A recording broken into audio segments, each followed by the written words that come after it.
નમસ્કાર વિદ્યાર્થી મિત્રો, કેમ છો બધા? મજામાં? આશા રાખું છું બધા મજામાં હશો. વિદ્યાર્થી મિત્રો, હું યજ્ઞેશ ડોબરિયા, વિષય વાણિજ્ય વ્યવસ્થા અને સંચાલન. આજે આપણે વાત કરવાના છીએ ચેપ્ટર નંબર 9, નાણાકીય બજાર. નાણાકીય બજાર અને નાણાકીય સંચાલન, આ બે ચેપ્ટર એવા છે જે ઘણા બધા વિદ્યાર્થી મિત્રોની કોમેન્ટ આવતી હોય છે વિડીયોઝમાં કે સર આ ચેપ્ટર એવા છે કે જે બહુ હાર્ડ લાગે છે, આ ચેપ્ટર એવા છે એમાં અમને કંઈ સમજ નથી પડતી. તો તમારા આ જ હાર્ડ લાગતા ટોપિકને બહુ સરળ બનાવવા માટે આપણે આ વિડીયો લેક્ચર બનાવ્યો છે, અને એમાં બહુ મહત્વના ટોપિક જે એક્ઝામમાં પૂછાતા હોય છે અને પૂછાવાની શક્યતાઓ ઘણી બધી વધારે હોય છે, એવા ટોપિકની આપણે વાત કરવાની છે.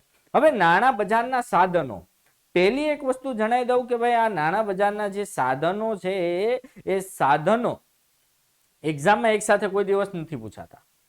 તમને સાધનો પૈકી કોઈ પણ એક સાધન કે બે સાધનો પૂછી લે, 2 માર્ક્સમાં હોય તો કોઈ પણ એક સાધન પૂછી લે કે ભાઈ નાણાં બજારના વિવિધ સાધનો પૈકી ટ્રેઝરી બિલ વિશે સમજાવો, અથવા કોમર્શિયલ પેપર વિશે સમજાવો, અથવા કોઈ પણ બે સાધનો વિશે પૂછે, કોમર્શિયલ પેપર ને કોમર્શિયલ બિલ વિશે સમજાવો, અથવા થાપણના પ્રમાણપત્ર વિશે સમજાવો, આવું પૂછાય છે.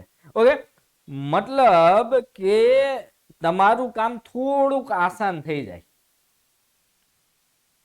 કે તમને આખે આખા 5 છે એ એક સાથે કોઈ દિવસ નથી પૂછાતા. ઓકે, કોઈ પણ એક કે કોઈ પણ બે પૂછી શકાય. ચાલો તો શરૂઆત કરીએ નાણાં બજારના સાધનો. બરાબર, પહેલા તો નાણાં બજાર છે ટૂંકા ગાળાનું સાધન છે, મતલબ આ બધા જે નાણાં બજારના સાધનો છે બધા ટૂંકા ગાળા માટે જ હશે.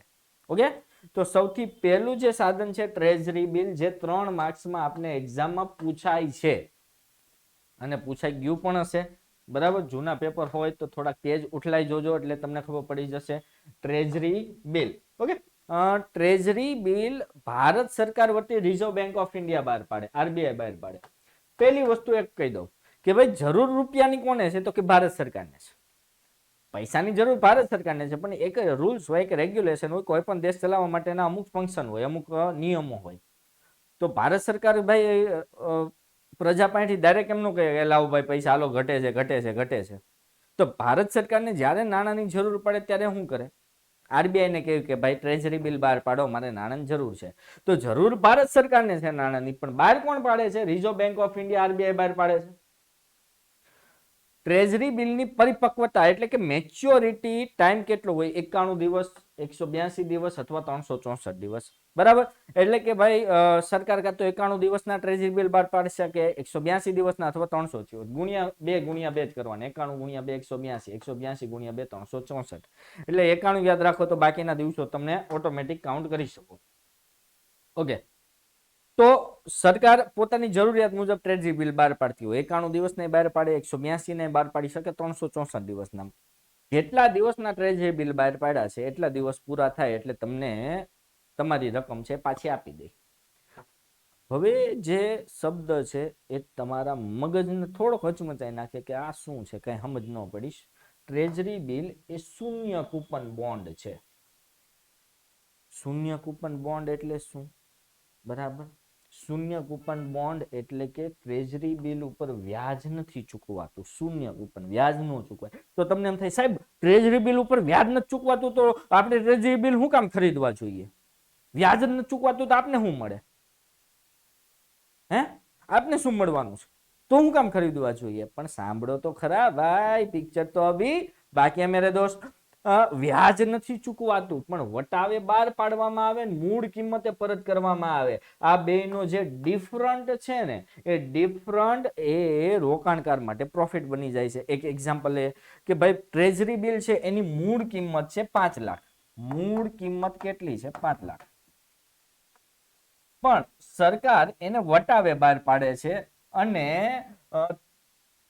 કેટલા વટાવે બહાર પાડે છે? 4,70,000. બરાબર છે, મતલબ તમને 30,000 વટાવ આપે છે. 5 લાખ મૂળ કિંમત છે, માઇનસ વટાવ કેટલો આપે છે? 30,000 વટાવ આપે છે. એટલે કે જ્યારે તમારા મારા જેવા લોકો ટ્રેઝરી બિલ ખરીદશે ત્યારે એને સરકારને કેટલા રૂપિયા ચૂકવવાના? 4,70,000 વટાવ બાદ કરીને 4,70,000 ચૂકવવાના. અને સરકાર જ્યારે ટ્રેઝરી બિલના નાણાં પરત કરશે ત્યારે કઈ કિંમતે પરત કરશે? મૂળ કિંમતે પરત કરશે. એટલે કે મેં ટ્રેઝરી બિલ ખરીદવું વટાવે 4,70,000 અને જ્યારે એ રૂપિયા મારી પાસે પરત આવશે ત્યારે કેટલા આવશે? 5 લાખ આવશે. તો આ બેનો ડિફરન્ટ 30,000 એ રોકાણકાર માટેનું શું બની જાય છે? વળતર બની જાય છે. સમજાય છે વિદ્યાર્થી મિત્રો હું કહું છું?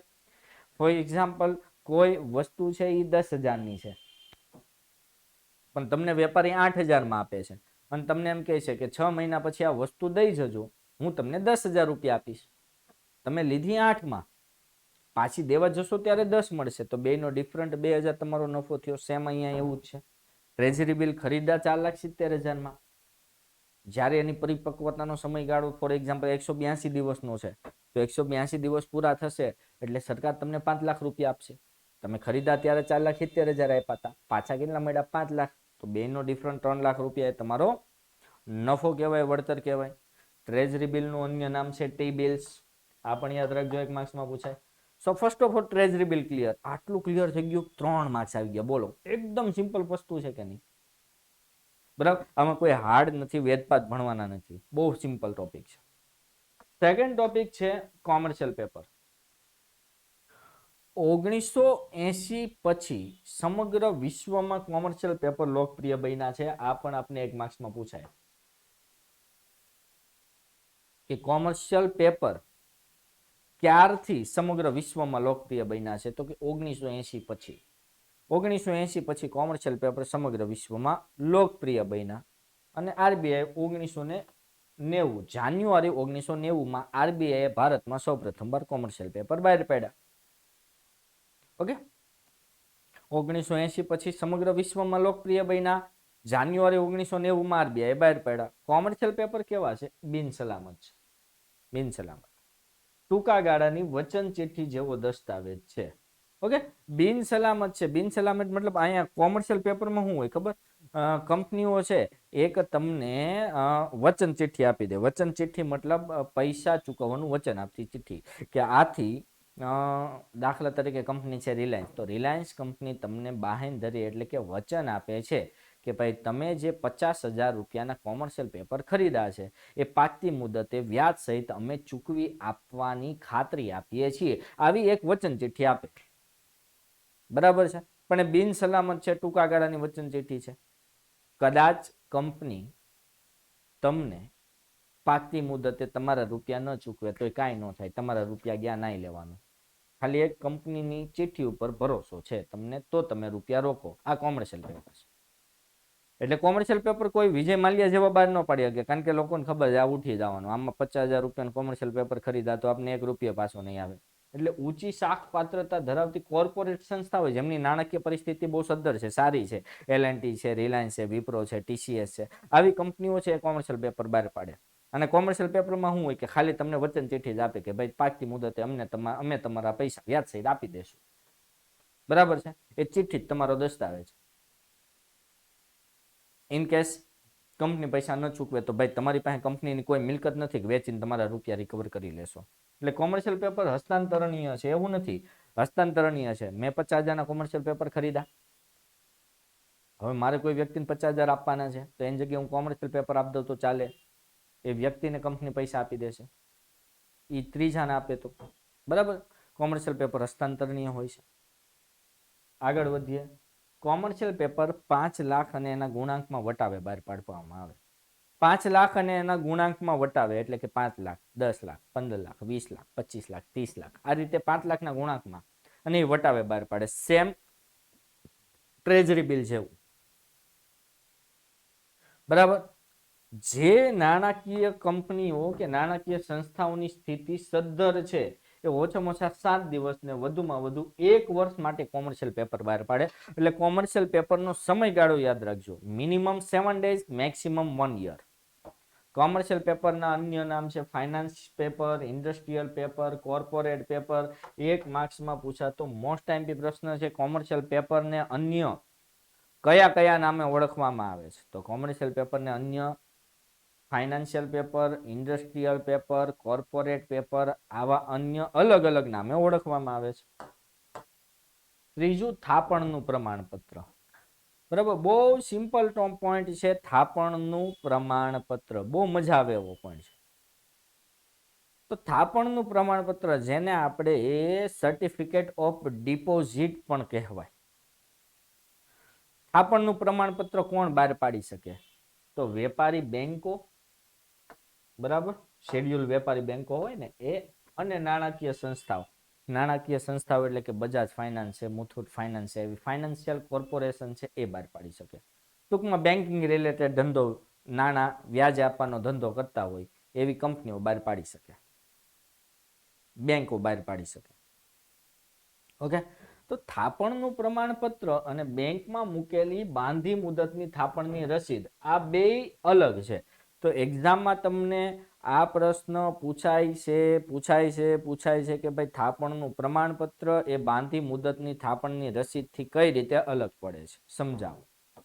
ઓકે, તો પેલા તો બાંધી મુદતની થાપણની રસીદ એટલે શું? દાખલા તરીકે તમે બેંકમાં ફિક્સ ડિપોઝિટ કરો. હવે તો ફિક્સ ડિપોઝિટ તમને ખબર હોવી જોઈએ, એફડી કરવા જાવ છો અને તમે 50,000ની એફડી કરો છો, તો 50,000ની એફડી કરો ને એટલે બેંક તમને એક સર્ટિફિકેટ આપે, એમાં તમારું નામ, કેટલી અમાઉન્ટ, કઈ તારીખે જમા કર્યા, કઈ તારીખે પાકશે, એ બધું લખેલું હોય. હવે એફડી નું જે સર્ટિફિકેટ આપે એટલે કે બાંધી મુદતની થાપણની રસીદ આપે, એ હસ્તાંતરણીય ન હોય, એને વેચી ન શકાય. એમાં યજ્ઞેશભાઈ ડોબરિયાનું નામ લખ્યું હોય તો યજ્ઞેશભાઈ ડોબરિયાને જ પાકતી મુદતે વ્યાજ સહિત રકમ આપે, બીજા કોઈને ન આપે. એ હસ્તાંતરણ ન થાય કે ભાઈ યજ્ઞેશભાઈ ડોબરિયાએ 50,000ની એફડી મૂકી તો એને કોઈને ચૂકવવાના છે, આને આપી દે કે હાલે ભાઈ આ 50,000 મારા પાકતી મુદતે તું લઈ આવશે, એવું ન ચાલે. એ હસ્તાંતરણીય નથી. જેના નામે એફડી થઈ હોય, ફિક્સ ડિપોઝિટ થઈ હોય, એને જ રૂપિયા આપે, એ વેચી ન શકાય, એ કોઈને આપી ન શકાય. જ્યારે થાપણનું પ્રમાણપત્ર હસ્તાંતરણીય છે એટલે વેચી શકાય. મેં 50,000નું થાપણનું પ્રમાણપત્ર લીધું, મારે કોઈને વેચવું છે તો હું એને 52,000માં વેચી શકું, એ બીજાને વેચી શકે, એટલે હસ્તાંતરણીય છે. આ પહેલો ડિફરન્ટ. વેપારી બેંકો કેટલીક શરતોને આધીન થાપણનું પ્રમાણપત્ર બહાર પાડી શકે છે. આરબીઆઈ અમુક રૂલ્સ એન્ડ રેગ્યુલેશન બહાર પાડ્યા છે થાપણનું પ્રમાણપત્ર માટે, બરાબર. થાપણનું પ્રમાણપત્રની મુદત કેટલી? તો કે રકમ મિનિમમ 1 લાખ, બરાબર. આ પણ બિન સલામત સાધન જ છે. ઓછામાં ઓછી 1 લાખની રકમનું થાપણનું પ્રમાણપત્ર હોય. ફિક્સ ડિપોઝિટ અને થાપણની પ્રમાણપત્ર વચ્ચેનો બીજો ડિફરન્ટ એ છે કે ભાઈ ફિક્સ ડિપોઝિટમાં તમે ગમે એટલી અમાઉન્ટની એફડી કરી શકો, 5,000, 50,000, લાખ, 2 લાખ, 5 લાખ, 10 લાખ, 50 કરોડ, બરાબર. એફડી ગમે એટલી રકમની કરી શકો. જ્યારે થાપણનું પ્રમાણપત્રમાં 1 લાખથી વધુ રકમની કરી શકાય. મિનિમમ 1 લાખની રકમ તો હોવી જ જોઈએ, એનાથી વધુ ગમે એટલી કરી શકો. ઓકે, આ એક બીજો ડિફરન્સ છે. આગળ વધીએ. થાપણનું પ્રમાણપત્ર બિન સલામત છે, એમાંય બેંકો તમને ખાલી છે ને લખીને આપી દે કે ભાઈ આ થાપણનું પ્રમાણપત્ર યજ્ઞેશભાઈ ખરીદેલું છે, એને પાકતી મુદતે વ્યાજ છે તમે રકમ ચૂકવી આપશો, એવું વચન આપીએ છીએ. એ બિન સલામત છે. ઇન કેસ બેંક ઉઠી ગઈ ને મેં થાપણના પ્રમાણપત્રમાં 5 લાખ રોક્યા હતા, તો બેંક ઉઠી ગઈ તો મારા રૂપિયા બુચ. થાપણનું પ્રમાણપત્ર બિન સલામત છે જ્યારે બાંધી મુદતની થાપણની રસીદ એટલે કે ફિક્સ ડિપોઝિટ છે એ સલામત છે. બેંક ઉઠે તો એ પૈસા તો એને ગમે ત્યાંથી ચૂકવવા જ પડે. ઓકે, તો આ 3 ડિફરન્ટ યાદ રાખજો. આ 3 ડિફરન્સ પૂછાય છે. ઇન કેસ કોઈ મટીરિયલમાં હોય તો મને નથી ખબર, પણ જનરલી કોઈ મટીરિયલમાં આ ડિફરન્ટ ક્લિયરલી નથી આપેલો. ઓકે, આગળ વધીએ. Commercial bill. કોમર્શિયલ બિલ સૌથી અટપટું છે, પણ આ અટપટાને ભણીએ એ પહેલા વિદ્યાર્થી મિત્રો એક વાત કરી દઈએ કે તમે જે જોઈ રહ્યા છો આ ફ્રી લેક્ચર છે, ચેરિટી લેક્ચર છે.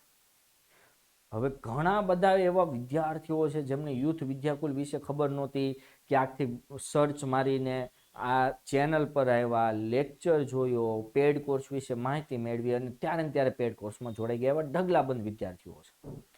તો તમે પણ પેડ કોર્સમાં જોડાવા માંગતા હોય, બરાબર છે, તો આપણો હેલ્પલાઇન નંબર છે 9924454400. આ નંબર પર ફોન કરી તમે પેડ કોર્સમાં જોડાઈ શકો છો. પેડ કોર્સમાં તો ભાઈ તમને બહુ બધું મળવાનું છે. એક તો પૂરો સિલેબસ, આખો સિલેબસ ભણવાના, પ્લસ રિવિઝન થઈ ગયા પછી પેપર સોલ્યુશન થઈ ગયા પછી કોઈ ડાઉટ રહેતા હોય તો doubt solution class, Menti quiz, આ બધું પેકેજ જ્યારે ભેગું થાય ને આ બધા પેકેજનો જ્યારે સરવાળો થાય ને, સિલેબસ, રિવિઝન, મેન્ટી quiz, paper solution, doubt solution, આ બધાનો સરવાળો થાય ને એટલે એનું પરિણામ આવે તમારું બેસ્ટમાં બેસ્ટ રિઝલ્ટ. ઓકે, અને એ રિઝલ્ટ અમે ગયા વર્ષે લાવી ચૂક્યા છે, પ્રૂફ કરી ચૂક્યા છે. વાત કરીએ કોમર્શિયલ બિલની. શાખ એટલે ઉધાર. ઉધારથી માલ વેચનાર વેપારી ખરીદનાર ઉપર કોમર્શિયલ બિલ લખે છે. યાદ રાખજો, ઉધાર માલ વેચવા વાળો ખરીદનાર ઉપર કોમર્શિયલ બિલ લખે. ધંધાના વ્યવહારોમાંથી આ કોમર્શિયલ બિલ ઉદ્ભવે છે. ધંધાનો વ્યવહાર કયો? ખરીદ અને વેચાણનો વ્યવહાર. બરાબર, એમાંથી કોમર્શિયલ બિલ છે એ હસ્તાંતરણીય છે ને. હસ્તાંતરણીય કોને કહેવાય હવે મારે કહેવાની જરૂર નથી, વેચી શકાય, ફેરબદલી કરી શકાય. કોમર્શિયલ બિલ શું છે? પૂરેપૂરી રકમ ચૂકવવાનો બિનશરતી હુકમ છે. જ્યારે ઉધાર માલ વેચનાર ખરીદનારને કોમર્શિયલ બિલ લખે, મતલબ એ હુકમ કરે છે કે ભાઈ આ પૂરેપૂરી રકમ તારે ચૂકવી જ આપવાની છે, એવો બિનશરતી હુકમ કરે છે કે ભાઈ આથી કંપની, વેચનાર કંપનીનું નામ રિલાયન્સ છે, તો રિલાયન્સ કંપની તમને હુકમ કરે છે કે ભાઈ તમારા ઉધાર ખરીદીના ₹50 કરોડ તારીખ 10 પહેલા ચૂકવી આપવા. બરાબર, આવી બિનશરતી હુકમ કરે છે. કોમર્શિયલ બિલ શું છે? તો ભાઈ નાણાં ઉધાર ખરીદી કરી છે તો એના નાણાં ચૂકવી આપવા માટે વેચનાર બિનશરતી હુકમ કરે છે. વેચનાર વેપારી આ બિલ ખરીદનારને લખે ત્યારે એ વેપારી બિલ હોય. બરાબર, હું વેચનાર છું, હું કોઈ વ્યક્તિને જ્યારે આ બિલ લખું ત્યારે વેપારી બિલ હોય, અને વેપારી ખરીદનાર, ઉધાર ખરીદી કરનાર વેપારી એ બિલનો સ્વીકાર કરે. ઓકે, ચાલો આ પૈસા હું ચૂકવી દઈશ. એ સ્વીકાર કરે, એની ઉપર સિગ્નેચર કરી દે એટલે કોમર્શિયલ બિલ બની ગયું. સમજાય છે?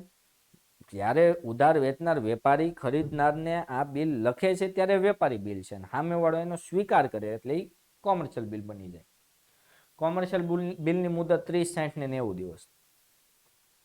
વેપારી બેંકો બિલને વટાવી શકે. દાખલા તરીકે મારી પાસે કોમર્શિયલ બિલ છે, બરાબર, મેં 50 લાખનો માલ વેચ્યો છે, ખરીદનારે સિગ્નેચર કરી દીધી, મતલબ મારું કોમર્શિયલ બિલ સ્વીકાર લીધું, તો એ બિલ હું બેંકમાં જઈ અને વટાવી શકું. એટલે કે 50 લાખનું મારી પાસે કોમર્શિયલ બિલ છે, હું બેંકને એમ કહું કે જો ભાઈ મારી પાસે 50 લાખનું કોમર્શિયલ બિલ છે, એ તમે રાખો અને મને 50 લાખ રૂપિયા આપો, મારે અત્યારે તાત્કાલિક જરૂર છે.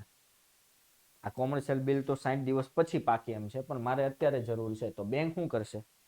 વટાવ કાપીને તમને રકમ આપી દેશે. અને જ્યારે 60 દિવસ પૂરા થાય ત્યારે બેંક શું કરશે? કોમર્શિયલ બિલના રૂપિયા છે ઓલા ખરીદનાર પાર્ટી પાસેથી વસૂલ કરી લેશે. કોમર્શિયલ બિલને પ્રકારો: વિનિમય પત્ર, આંતરદેશીય બિલ, હુંડી, માંગણી બિલ, આ બધા કોમર્શિયલ બિલના પ્રકાર છે. છેલ્લો પોઈન્ટ અને most IMP point, call money અને નોટિસ મની. ધોરણ 11માં તમે આંતર બેન્કિંગ વ્યવહારો, બેંકના મુખ્ય કાર્યમાં આંતર બેન્કિંગ વ્યવહારો જોઈ ગયા હતા, એ જ છે. આરબીઆઈ નો નિયમ છે, ઇકોનોમિક્સમાં ભણી ગયા હતા, બરાબર, અને ચેપ્ટર નંબર 3 કે 4 માં ભણ્યા છો. આરબીઆઈ નો નિયમ છે કે ભાઈ અમુક રોકડ અનામતનું પ્રમાણ રાખવું પડે, બરાબર. જો રોકડ અનામતનું પ્રમાણ રાખવું જ પડે, ઓછામાં ઓછી અમુક રોકડ શિલ્લક રાખવી પડે. દાખલા તરીકે કંપની હોય તો આરબીઆઈ ના નિયમ પ્રમાણે થાપણના 10% કે 20% રોકડ અનામતનું પ્રમાણ રાખવું પડે, એવો આરબીઆઈ નો નિયમ છે, બરાબર છે. આટલા રૂપિયા તમારે રોકડ અનામત તરીકે રાખવા જ પડે, તમે ધિરાણ ન કરી શકો, એ રૂપિયા બેંકે પોતાની પાસે રાખવા જ પડે.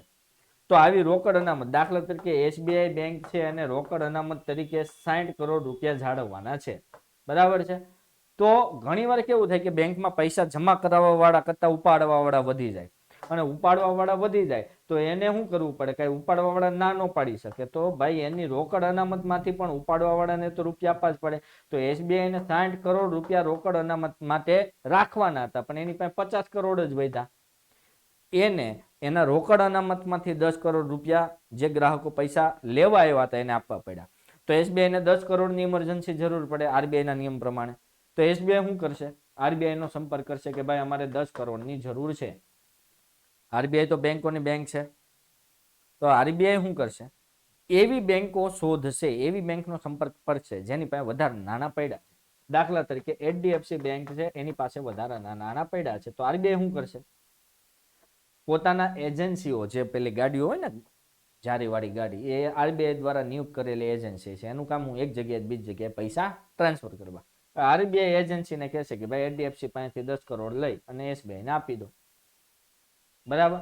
આમ આ રોકડ અનામત 60 કરોડની રોકડ અનામત જાળવવા માટે જે 10 કરોડ ઘટતા હતા એ એસબીઆઈ બેંકે કોની પાસેથી ઉછીના લીધા? એચડીએફસી બેંક પાસેથી ઉછીના લે છે. એટલે આ રોકડ અનામત જાળવવાનો જે નિયમ છે રિઝર્વ બેંક ઓફ ઇન્ડિયાનો, એના કારણે કોલ મનીનું મહત્વ વધ્યું છે. કોલ મની કોને કહેવાય? તો એક બેંક જ્યારે બીજી બેંક પાસેથી નાણાં ઉછીના લે છે, આ રીતનો જે વ્યવહાર થાય એને કોલ મની કે આંતર બેન્કિંગ વ્યવહાર કહેવાય. બરાબર. એના માટે તારણ નથી આપવું પડતું, કારણ કે બે બેંકો છે એટલે તારણ આપવાની એટલે કે કોઈ વસ્તુ ગીરવે મૂકવાની જરૂર નથી પડતી.